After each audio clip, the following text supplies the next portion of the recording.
Isang mapagpalang araw po sa ating lahat. Ako po si Sarina Espaloma at yan ilalahad kong aking natutunan para sa daily devotion na pinamagatang tatlong intention sa pagbabasa ng Bible. So, ang ating concept is inspiration. Meaning, inspiration refers to the fact that the words of the scripture are spoken by God. Unlike the casual use of inspiration in daily speech, the Bible uses the stronger term, God-breathed. So, ang ating katuruan is, number 1, ay ating scripture is 2 Timothy chapter 3 verse 16 na sinasabi, all scripture is breathed out by God and profitable for teaching, for reproof, for correction, and for training in righteousness.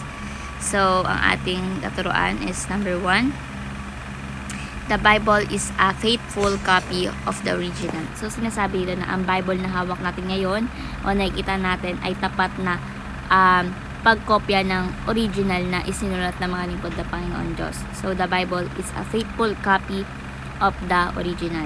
So, nakikita natin yung mga nasa bahay natin is totoo. Number 2, the Bible is profitable for Christian life. So, sinasabi dito na ang Bible ay sobrang kapaki-pakinabang sa pagtuturo ng mga katotohanan, no? At syempre yung mga pagtutuwid ng mga mali at paggabay sa atin sa tamang pamumuhay. 'Di ba? Minsan sa buhay natin kung nalilito ka man mag-decision, makakatulong yung Bible para maging gabay mo, no? Kung paano ka mag-decision. So, the Bible is profitable for Christian life. And number 3 is the Bible is our training manual for godliness. So, tinuturuan tayo ng Bible kung paano tayo mamuhay ng may kabanalan at syempre ayon sa kalooban ng Panginoon Diyos.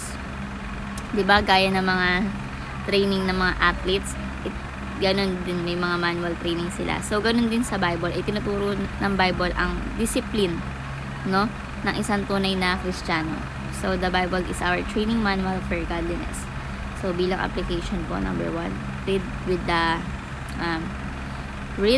with the intention of knowing the Lord. So, sinasabi dito na magbasa tayo ng Bible hindi lang para makakuha ng kaalaman, kundi para makilala mo ng higit pa o ng malalim si Kristo sa buhay mo, no?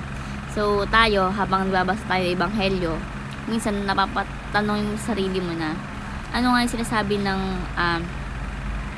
ano ang sinasabi nito tungkol sa puso ng Panginoon Diyos, yung mga binabasa mo sa Bible, di ba?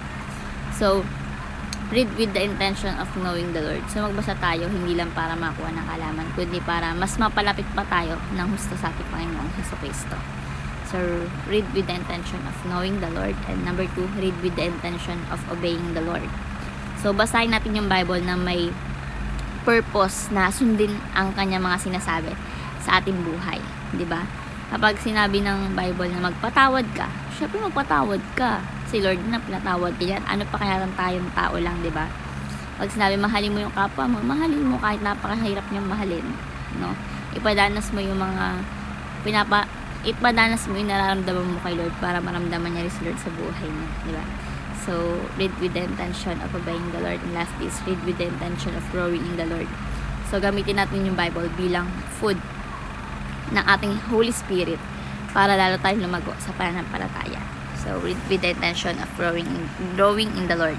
So, yun namin yung after sa daily devotion na yung kayo may share sa iba at syempre mga play sa ating buhay. Thank you sa pakikinig at God bless po sa ating lahat.